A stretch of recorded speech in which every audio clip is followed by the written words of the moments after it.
Welcome to the first of our deep dives under the theme of sustainable manufacturing. Our focus here is on data-driven decision-making. At a time when people feel less and less sure about the future, with widespread anxiety about natural disasters and pandemics, we have more and more data with which to make informed decisions. It's a paradox, but with positive implications for manufacturing. From a manufacturer's perspective, data availability is a lifeline, particularly for making progress towards sustainable manufacturing. Data is what enables manufacturers to make informed decisions about future sustainable developments. Facing an uncertain and ambiguous future will lead to a greater and more diversified demand for personalised services. Companies that recognise the need to respond quickly to unforeseen changes will need to make accurate decisions, accessing all the sources of information that are available to them: design, procurement, manufacturing, distribution and sales. If that's the vision, how can manufacturers get there? Paul Bresnahan, Head of Manufacturing at Fujitsu America, is with me to discuss connecting all kinds of data from design, procurement, manufacturing, logistics and sales, and integrating that with your business needs and those of the broader society in which we live. Paul, over to you. Thank you. We've seen the manufacturers face unprecedented change today. Everything from the pandemic, we saw the implication of that, through natural disasters. Here where I live in Texas, we had the freeze, and it really was a catalyst to the chip industry crisis that we see today.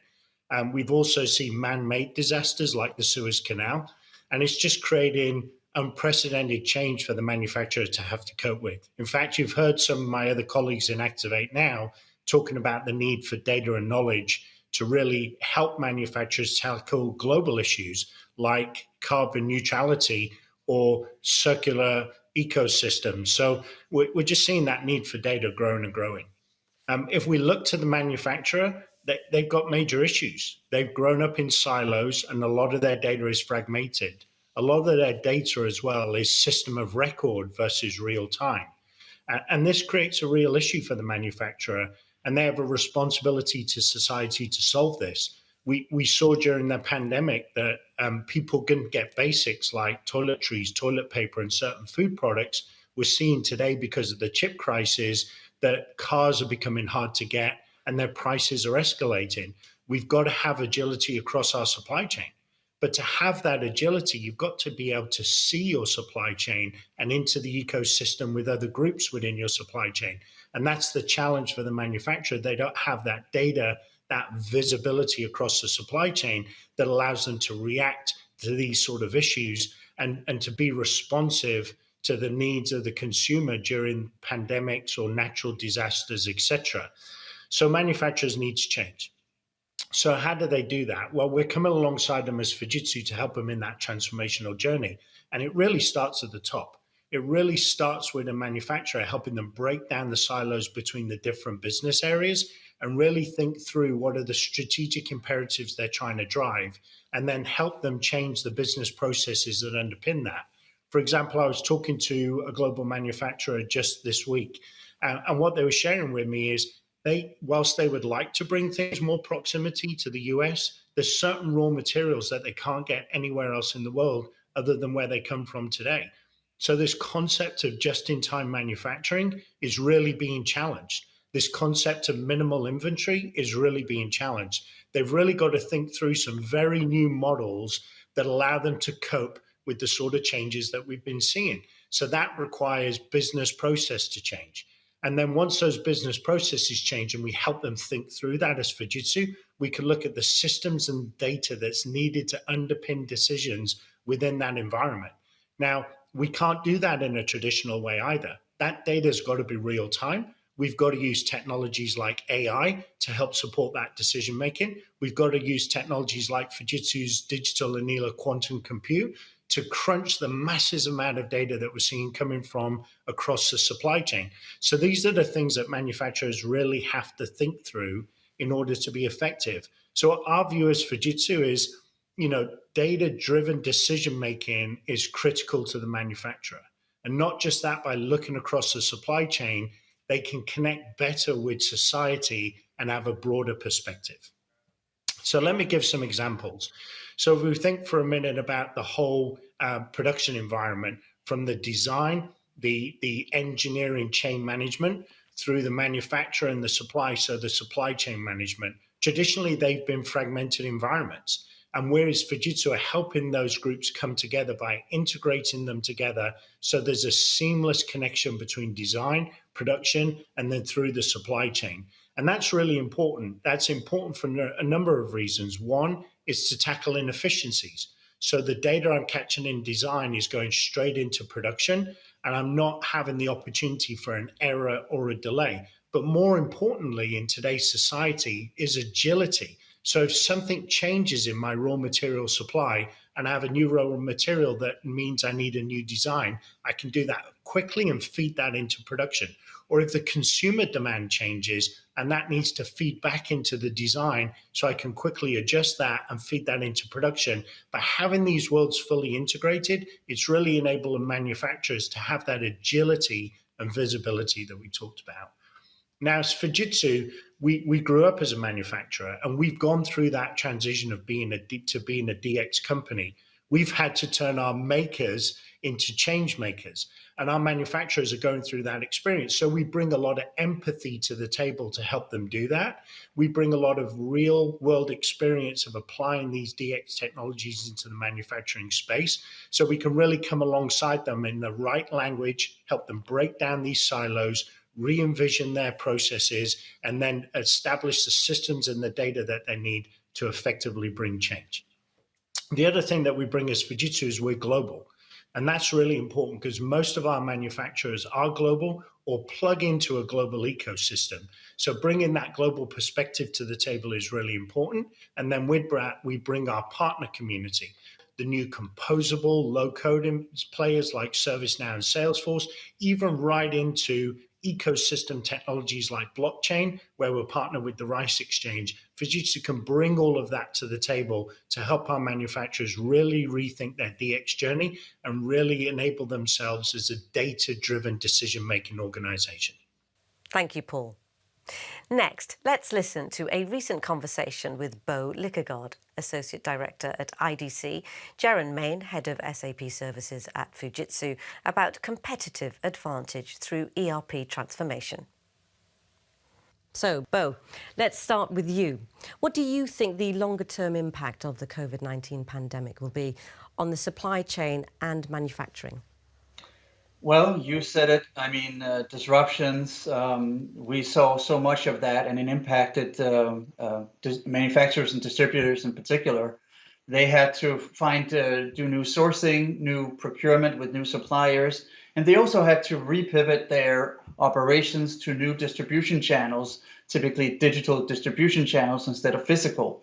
So doing all these changes with older ERP systems, for example, proved extremely difficult. So you can say that the pandemic was really a moment of truth for manufacturers and distributors, and that is the main takeaway, that I think it has kind of given rise to the need to revisit their own kind of infrastructures just to cope with all these changes. Jaron, Bo just said the pandemic was a moment of truth. In your opinion, how has the pandemic impacted Fujitsu's customers who use SAP systems? Well, as we've had more of the rapid changes, the need to understand what's going on in an organization, you've needed an agile platform for SAP to hit on. And actually, traditional architectures have proved really, really cumbersome, slow to change. They take time, they take planning, whereas cloud platforms are much more agile. They can spin up, spin down very, very quickly and help those organizations react to some of the changes we've seen over the last 12 to 15 months. Turning to you, Paul, how have these challenges played out in the manufacturing sector, and how are manufacturers responding? Yeah, I think COVID had a real effect on the manufacturer, and they realized they needed greater agility within their supply chains. But to have agility, you need visibility. And this is where the concept of digital thread has been growing really strong, so that people can have the information they need to maximize production and customer service. This is a concept in the SAP world known as PEO, production, engineering, and operations. So let's take the aerospace industry, for example. So if you're building an airplane engine, that's a complex piece of manufacturing. There's a lot of parts that go into that. It's a long assembly to build it. Often the lead times on an engine is over a year, and a lot can happen in that time frame. And what are the implications? Yeah, so if you think about a raw material changes or a piece of standardization changes, the engineer or the engine manufacturer needs to disseminate that information across the supply chain, because documentation will need to be corrected to support whatever that change is. And if it's not done correctly in the right place, it can lead to major safety issues and implications. So, we're facing challenges and problems here. Are there any solutions? What's your solution, Paul? Yeah, so in a kind of non-digitized environment, you can imagine that trying to cope with those sort of changes would be slow and very expensive. But Fujitsu, we're kind of one of the major and few implementers of SAP's S/4HANA PEO system within the aerospace industry. Coming back to you, Bo, you said earlier that the gap between digital and analog supply chains is getting bigger. Can you give us an example of this?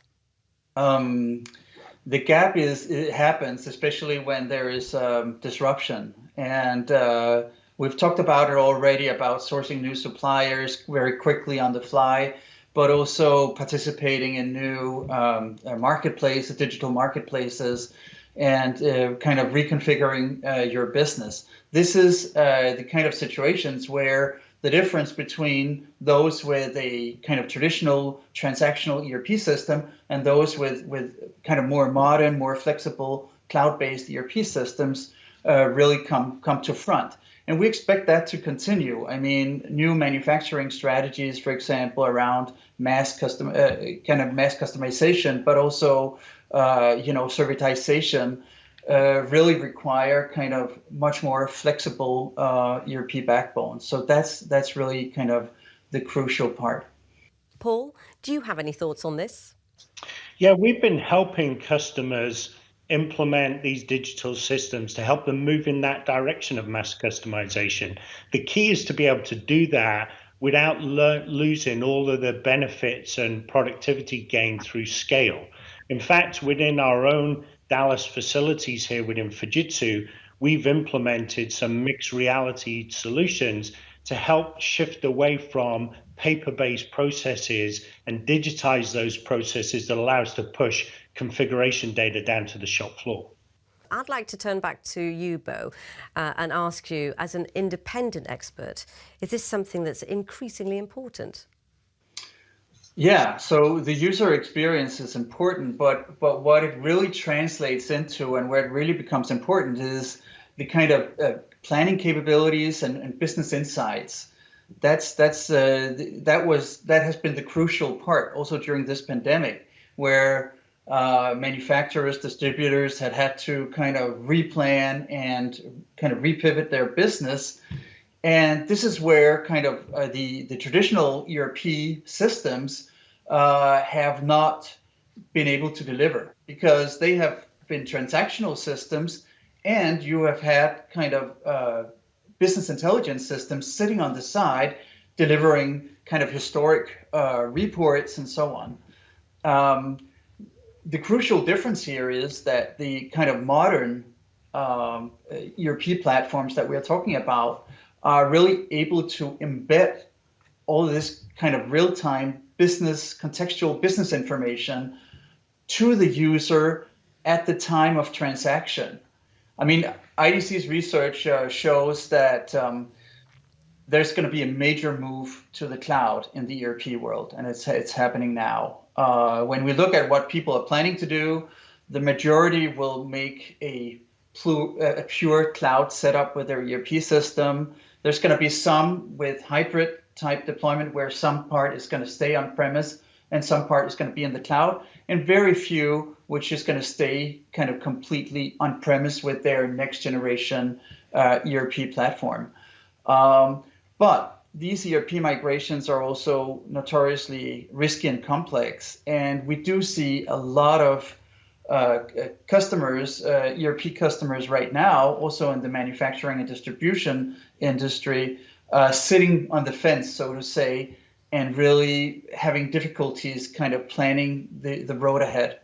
I do see a need for some of these companies, for example, to reach out to the vendors like SAP, but also to the services community, to people like Fujitsu, to get some help and mitigate some of these risks. The biggest risks that we see are, for example, the migration of master data, the migration of customizations that was just mentioned. Those are some of the headaches that people out there are struggling with and seeing as a risk in these migrations. Yeah, I'd like to hear what your last words on this is, Paul, as well. Yeah, manufacturers are at a crossroad right now in terms of their supply chains. I think what COVID has told us is we can't wait. This plan of 2 to 3 years of change needs to happen in the next 12 to 18 months. So as manufacturers are making their future investments now, they need to think about how that's going to make them more robust and be able to withstand the next shock that we see come around the corner. A word of advice for a manufacturer is don't leave it too late. Engage a company like Fujitsu, who has extensive experience, global experience in deploying transformational solutions with SAP. It's just essential, right? Manufacturers need to digitize their supply chain. They need to have an end-to-end view of data. They need that 360 view of all the elements that constitute their supply chain. A thank you there to Bo and Jaren for their contributions to this conversation, and a thank you for watching.